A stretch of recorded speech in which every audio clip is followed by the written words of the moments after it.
Hello, good morning everybody. Myself Ansuhi. Welcome all of you in onlineschool.com.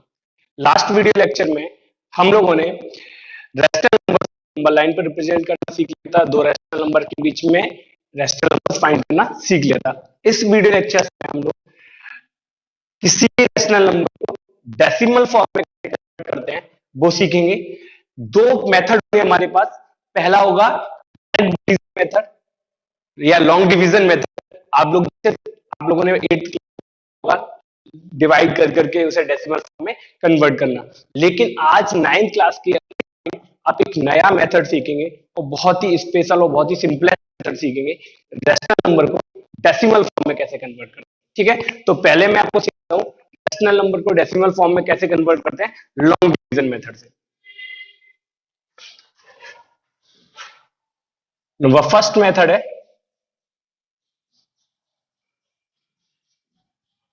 Long division method.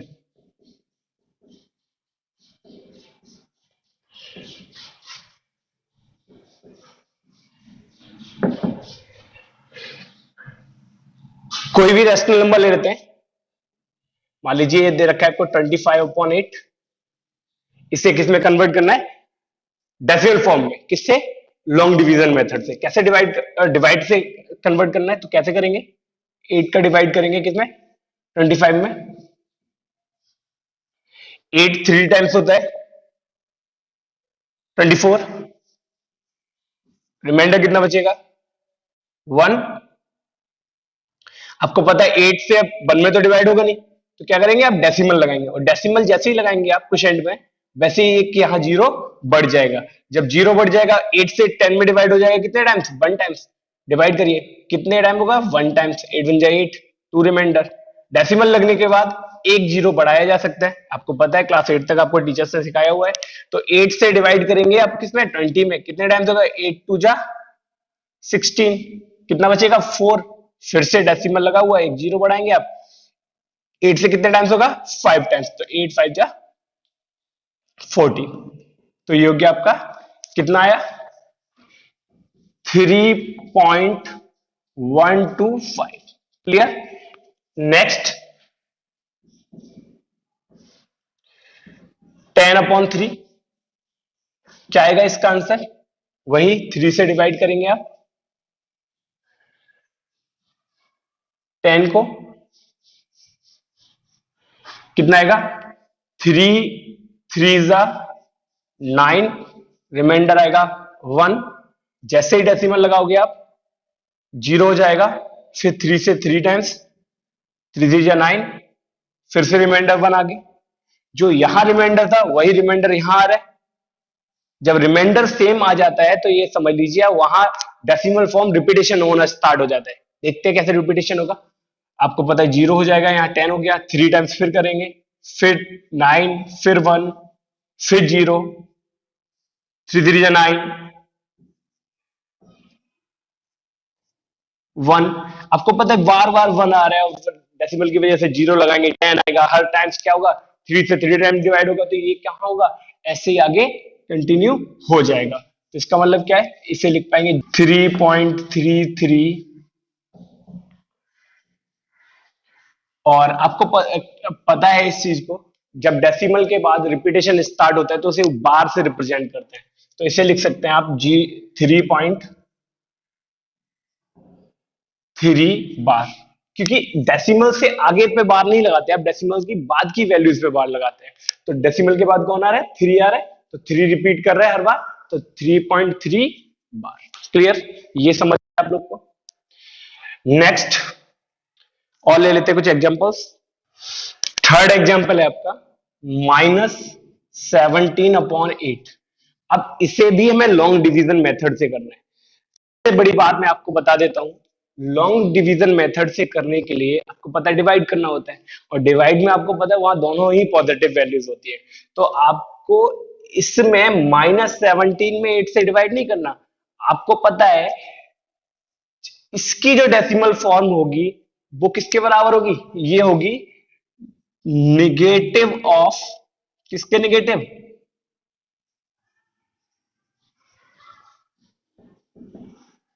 Of 17/8 के।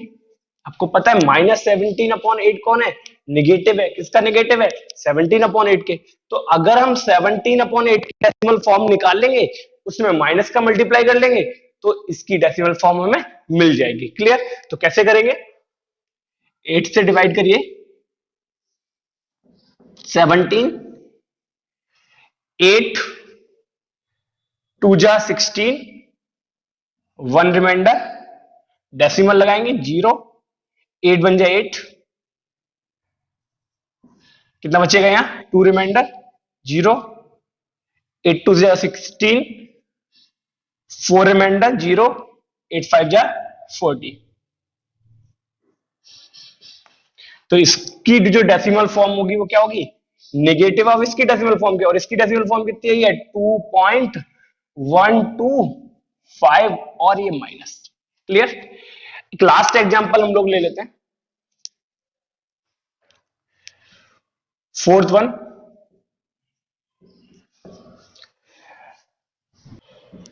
15/4। चलिए करते हैं इसे। 4 से डिवाइड करिए,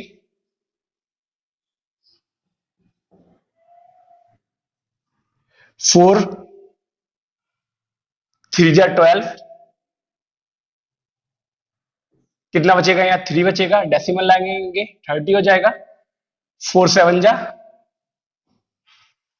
कितना होता? 4 7 जा 28, कितना बचेगा? 2 0 20, डेसिमल की वजह से 0 आ जाएगा यहाँ, और 4 5 जा 20। क्लियर? तो ये कुछ रेशनल नंबर्स को हमने डेसिमल कन्वर्ट किया था, और कुछ रेशनल नंबर्स को हम डेसिमल नंबर्स में कन्वर्ट करेंगे।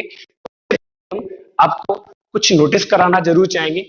सबसे पहले देखिए, ये जो रैशनल नंबर था उसकी जो डेसिमल फॉर्म थी वो कैसी थी? टर्मिनेटिंग थी। टर्मिनेटिंग में मैंने आपको लास्ट वीडियो लेक्चर में बताया था, जो डेसिमल के कुछ टर्म तक ही जाते हैं नंबर्स, यानी कि क्या नहीं होते, बार बार नहीं आते या एंड सो ऑन तक नहीं जाते, वो टर्मिनेटिंग नंबर होते हैं। तो डेसिमल के 3 टर्म्स तक ही गए, 3 डिजिट तक है डेसिमल के बाद, तो ये टर्मिनेटिंग होगा। आपको पता है ये रिपीट कर रहा है, ये रिपीटिंग है, ये भी टर्मिनेटिंग है, और ये भी आपको पता है टर्मिनेटिंग है। अब टर्मिनेटिंग और रिपीटिंग में क्या कंडीशन है? टर्मिनेटिंग कब था? जब इसके डिनोमिनेटर में 2 की पावर्स आ रहे थे, यानी 2 की पावर 3 तो है, या 3 आ रहा था, या 2 की पावर 3 आ रहा था, यहां 2 की पावर 2 आ रहा था। तो यानी अगर डिनोमिनेटर में क्या हो, 2 आए, तो वो टर्मिनेटिंग होगा। यहां तक समझा? लेकिन अगर एक और एग्जांपल ले लेते हैं हम लोग, ये देखिए 1 2 2 या 1 to 1 अपॉन 100। अब इसके डिनोमिनेटर में क्या आ रहा है? 25 4 जा, 25 4 जा मतलब 2 भी आ रहा है 5 भी आ रहा है। तब भी आपको पता है, इसे तो डायरेक्ट नहीं लिख सकते आप, 2 प्लेस बार डेसिमल लगा देंगे, तो ये भी टर्मिनेटिंग है। तो मैं आपको एक सिंपल सी डेफिनेशन बताऊं कि कौन से नंबर्स आप बिना एक्चुअल डिवीजन कैसे बता पाओगे कि नंबर वो टर्मिनेटिंग है या नहीं है। तो उसके लिए आपको क्या करना होगा? डिनोमिनेटर चेक करना होगा। अगर डिनोमिनेटर के प्राइम फैक्टराइजेशन करने के बाद 2 और 5 आ रहे हैं, तो वो टर्मिनेटिंग होगा। 2 और 5 के अलावा कोई अदर नंबर आ रहा है, तो वो रिपीटिंग होगा। क्लियर? तो बहुत आसान तरीका है बिना एक्चुअल डिवीजन के, क्या है, आपको चेक करना डेसिमल एक्सप्रेशन जो है आपका वो टर्मिनेटिंग है या रिपीटिंग है। अगर डिनोमिनेटर जो Q होता है, P अपॉन Q की फॉर्म में लिखा होता है, जो Q होता है, अगर Q किसकी फॉर्म में, Q की प्राइम फैक्टराइजेशन 2 और 5 की पावर्स में आ रहे हैं, यानी प्राइम फैक्टराइजेशन करने पर 2 और 5 आ रहे हैं और कोई अदर वैल्यू नहीं आ रही है, तो वो टर्मिनेटिंग होगा। अगर कोई और अदर आ रहा है, 2 और 5 आ जाए, साथ में कोई और अदर भी आ जाए, तो वो रिपीटिंग होगा। क्लियर? तो यहां से इतना सीख लिया।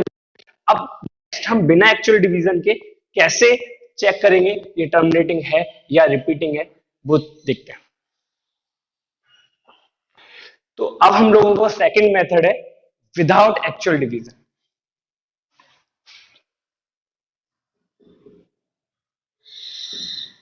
विदाउट एक्चुअल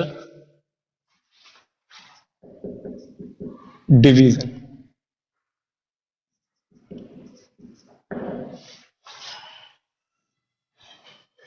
कैसे चेक करेंगे? अभी जो मैंने आपको रिजल्ट बताया था उसी से करेंगे।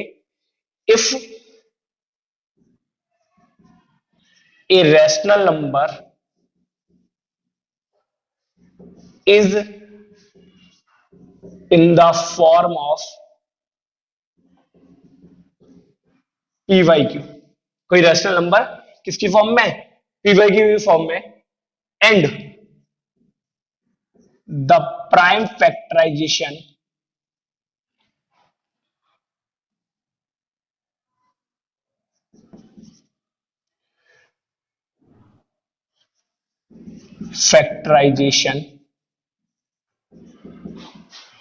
of q is 2 की पावर m इंटू 5 की पावर n। अगर कोई रैशनल नंबर किस फॉर्म में? पी अपॉन की फॉर्म में। एंड प्राइम फैक्टराइजेशन, किसका प्राइम फैक्टराइजेशन? किसका? डिनोमिनेटर का। इज किसकी फॉर्म में? 2 की पावर m इंटू 5 की पावर n। तो देन द रैशनल नंबर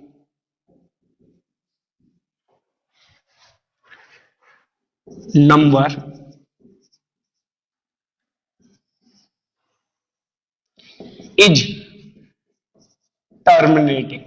कैसा है? टर्मिनेटिंग है। Otherwise repeating. कैसा है? अन्यथा रिपीटिंग है। तो कोई एक रैशनल नंबर किस फॉर्म में? पी अपॉन की फॉर्म में। एंड प्राइम फैक्टराइजेशन किसका? रैशनल नंबर का। क्या है? क्यू जो है किसके बराबर है? 2 की पावर n इंटू 5 की पावर n, यानी प्राइम फैक्टराइजेशन में 2 और 5 ही आ रहा है। तो रैशनल नंबर कैसा होगा? टर्मिनेटिंग होगा। अन्यथा वो कैसा होगा? रिपीटिंग होगा। यहाँ एक कंडीशन और है, क्यू पी अपॉन क्यू की फॉर्म में होना चाहिए, लेकिन पी अपॉन क्यू की फॉर्म सिंपलेस्ट होनी चाहिए। सिंपलेस्ट फॉर्म मैंने आपको बताई थी, या दूसरे टर्म्स में हम समझ सकते हैं कि where p and q are coprime.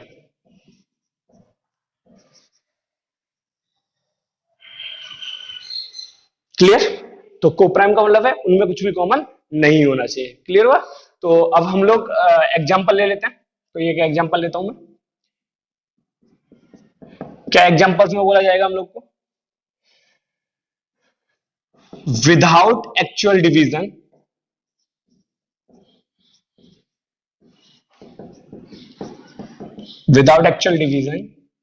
check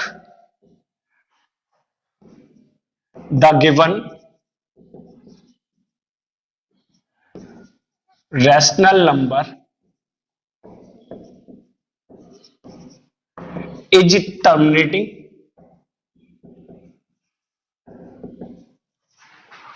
or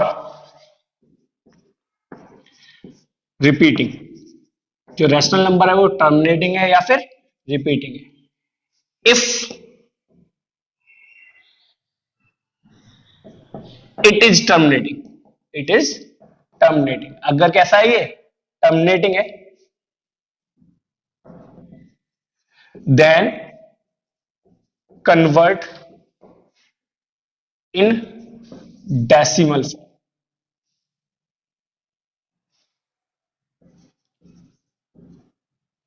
क्या करना है आपको? इसे डेसिमल फॉर्म में कन्वर्ट करना है। आपसे बोला गया है विदाउट एक्चुअल डिवीजन, बिना किसी एक्चुअल डिवीजन के यानी लॉन्ग डिवीजन के, क्या करना है आपको? चेक करना है रैशनल नंबर टर्मिनेटिंग है या फिर रिपीटिंग है। अगर वो टर्मिनेटिंग है तो उसे कन्वर्ट करना है किसमें? डेसिमल फॉर्म में। क्लियर? तो चेक करते हैं, कोई एग्जांपल ले लेते हैं हम लोग।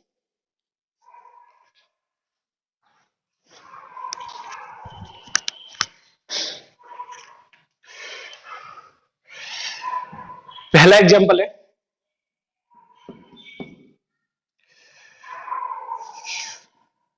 7/8। Clear?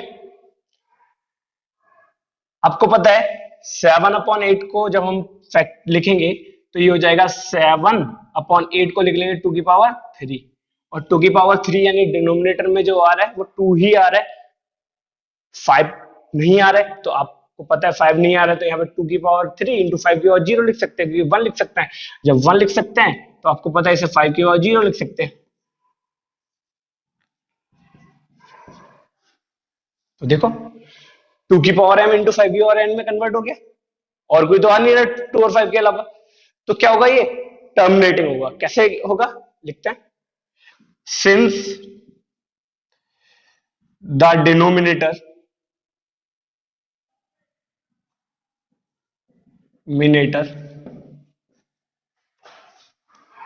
is 8, whose prime factorization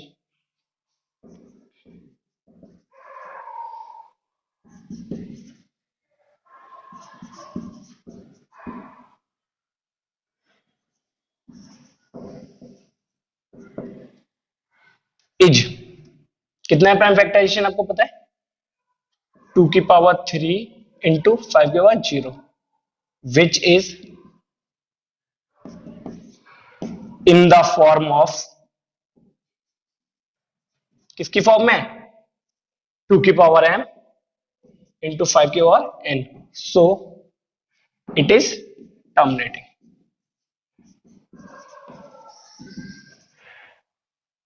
कैसा ये? टर्मिनेटिंग है। अब ये टर्मिनेटिंग तो हो गया, प्रूफ कर लिया हम लोगों ने टर्मिनेटिंग है। अब इसे एक्चुअल डिवीजन के बिना हमें क्या करना है? डेसिमल फॉर्म में कन्वर्ट करना है। तो मैं आपको बहुत आसान सा तरीका बता दूं। क्या करना होता है हम लोग को? जितनी 2 की पावर है उतनी ही 5 की पावर होनी चाहिए, जितनी 5 की पावर है उतनी ही 2 की पावर होनी चाहिए। तो जो बड़ी पावर्स हैं उनके बराबर जो छोटा वाला नंबर है उसकी पावर बनानी है। क्या इसका मतलब क्या है? 2 की पावर 3 है, 5 की पावर 0 है, 5 की पावर 3 होनी चाहिए।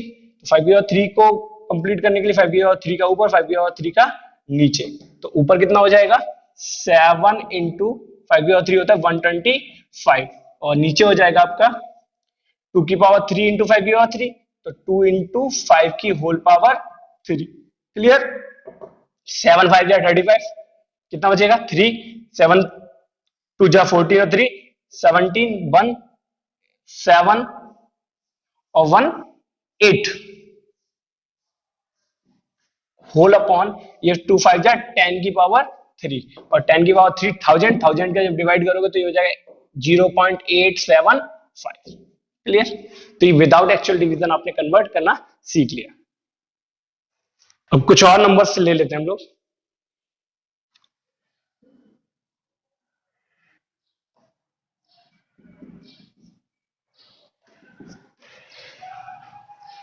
आपको दे रखा है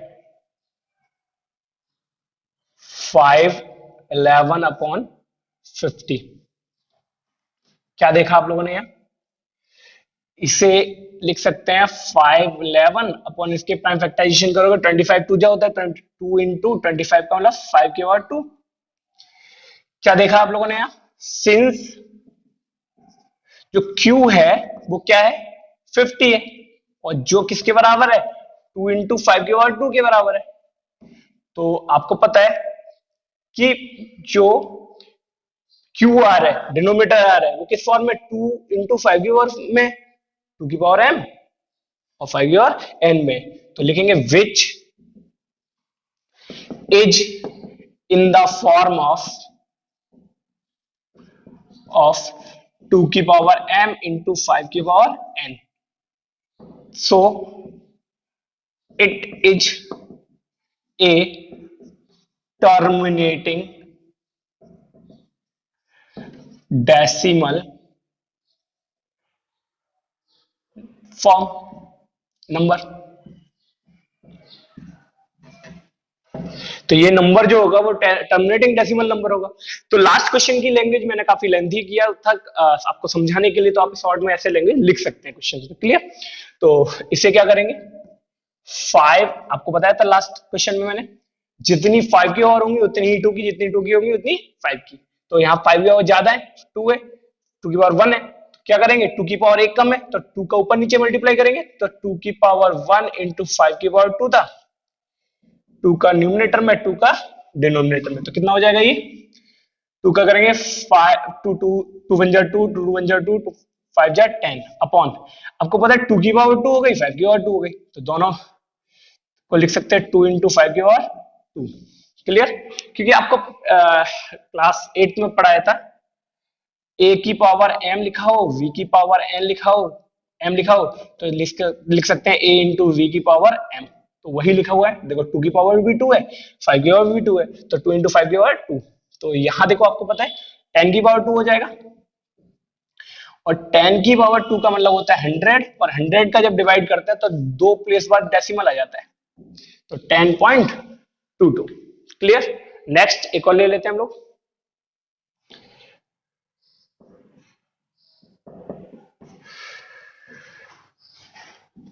75/24। अब सबसे पहले हम देखेंगे कि इसके जो प्राइम फैक्टराइजेशन है वो क्या हो रहे हैं। 2 की पावर 3 आ रहा है और 3 इंटू 3 आ रहा है, क्योंकि 3 से डिवाइड होगा। 3 8 जा 24 होता है ना, 8 में तो 2 आएगा और 3 और आ रहा है। लेकिन हम सबसे पहले देखेंगे क्या ये जो P और Q है, यानी कि ये सिंपलेस्ट फॉर्म में लिखा हुआ है, नंबर नहीं लिखा हुआ है, तो पहले हम 3 से डिवाइड करेंगे इसे। 3 से डिवाइड करेंगे 25 टाइम्स होगा, और 3 से डिवाइड करेंगे यहाँ 8 टाइम्स होगा। अब ये सिंपलेस्ट फॉर्म में लिखा हुआ है, तो अब इसे क्या करेंगे, आपको पता है 25 इसे लिख सकते हैं 2 की पावर 3। क्या बोलेंगे, सिंस Q बराबर है कितना 8, इसे कैरी करेंगे, इसे नहीं करेंगे क्योंकि सिंपलेस्ट फॉर्म में होगा, उसके उसको ही मैंने P अपॉन Q फॉर्म में बोला था, ठीक है। तो इसे 2 की पावर 3 इंटू मैंने कहा था 1 लिख सकते हैं, और 2 की पावर 3 इंटू 1 को 5 की पावर 0 लिख सकते हैं। किस फॉर्म में, which is in the form of 2 की पावर m इंटू 5 की power n, so it is a terminating decimal number। अब बदलना है कैसे, वही जितना 2 की पावर उतनी 5 की पावर होनी चाहिए, तो 25 अपॉन 2 की पावर 3, 5 की पावर 3 का ऊपर और 5 की पावर 3 का नीचे मल्टीप्लाई। 5 की पावर 3 होता है 125 इंटू 25 होल अपॉन कितना हो गया, 2 की पावर 3 है और 5 की पावर 3 है, तो 2 इंटू 5 की पावर 3।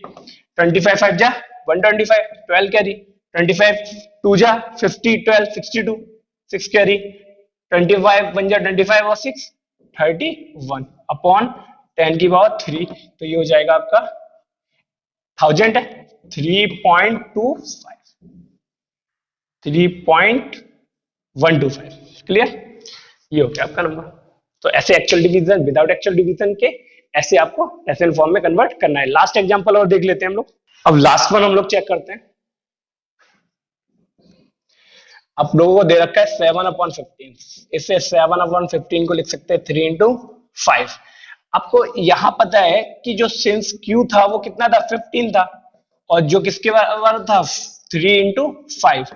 अब देखो डिनोमिनेटर जो Q होना चाहिए वो 2 और 5 आना चाहिए, यहाँ 3 आ रहा है, और ये ऑलरेडी किसमें था, सिंपलेस्ट फॉर्म में था, कट तो रहा नहीं था कुछ, तो हम लिखेंगे which is not in the form of,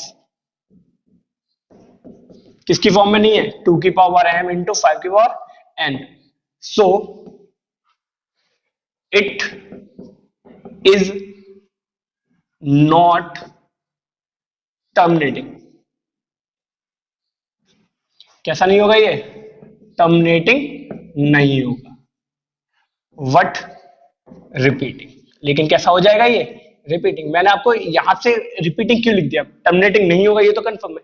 आपको मैंने बताया था डेसिमल नंबर या तो टर्मिनेटिंग होंगे या रिपीटिंग होंगे, इसके अलावा तो कुछ हो नहीं सकता। तो ये जब टर्मिनेटिंग नहीं है तो क्या होगा, रिपीटिंग होगा। क्लियर, तो डेसिमल फॉर्म को, रैशनल नंबर्स को हमने डेसिमल नंबर्स में कन्वर्ट करना सीख लिया है। ठीक है, एक और नंबर ले लेते हैं हम लोग।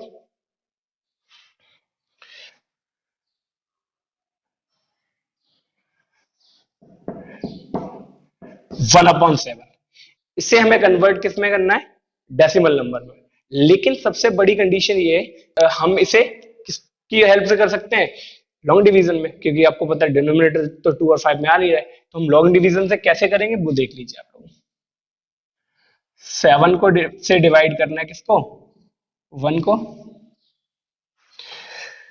7 डेसिमल लगाएंगे 10 हो जाएगा, 7 वन जा 7, कितना आएगा यहाँ 3 बचेगा, जीरो डेसिमल की वजह से जीरो आएगा, 7 4 जा 28, 2 0, 7 2 जा कितना आ जाएगा, 7 2 जा 14, फिर 6 बचेगा 7 की टेबल में, 7 8 जा 56 होता है, और यहां हो जाएगा 56 4 40, 7 की टेबल में 5 टाइम्स आता है 35, कितना बचेगा, यहां आपको पता है रिमाइंडर 5 बचेगा, ये जो कि 50 हो जाएगा, फिर 7 की टेबल में कितना आता है 7 7 जा 49, कितना बचेगा रिमाइंडर 1। देखिए यहां जो रिमाइंडर था 1 वो ही यहां रिपीट हो गया, तो इसके बाद जो भी करेंगे वही बिल्कुल सेम टर्म्स आएंगे, तो इसका मतलब क्या है, ये इसे क्वोशिएंट में भी यही टर्म्स आएंगे अब। तो जब आपका रिमाइंडर रिपीट कर जाता है तो समझ लीजिए वहां से आपकी डेसिमल फॉर्म भी रिपीट करना स्टार्ट कर देगी, तो इसका मतलब ये हो गया, तो इसे लिख सकते हैं 0.142857 के ऊपर। क्लियर? तो एक और एग्जांपल ले लेते हैं हम लोग।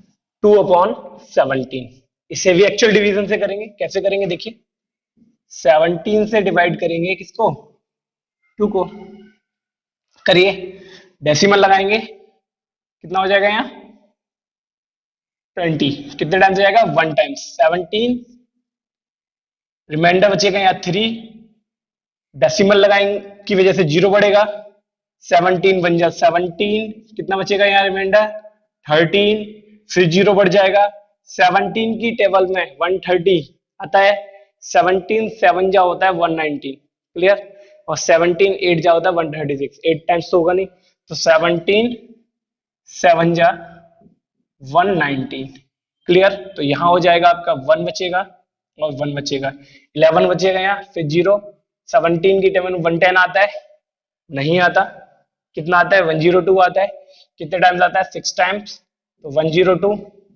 8 बचेगा,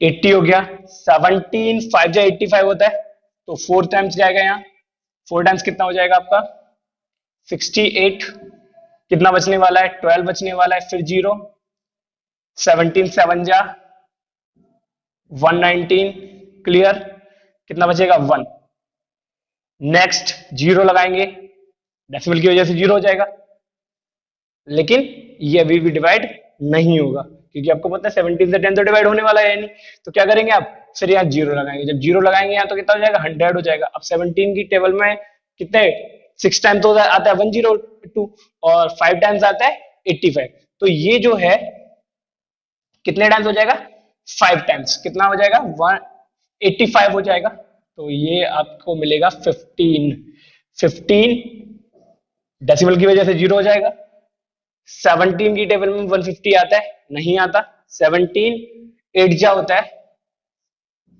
136, कितना बचेगा आपके पास, अभी यहां बचने वाला है आपके पास 14, फिर जीरो, 17 की टेबल में फिर से 8 टाइम्स 136, कितना बचेगा 4, क्लियर, फिर 7 यहां जीरो हो जाएगा, 17 की टेबल में कितने टाइम्स 2 टाइम्स, कितना आता है 34, कितना बचेगा आपके पास,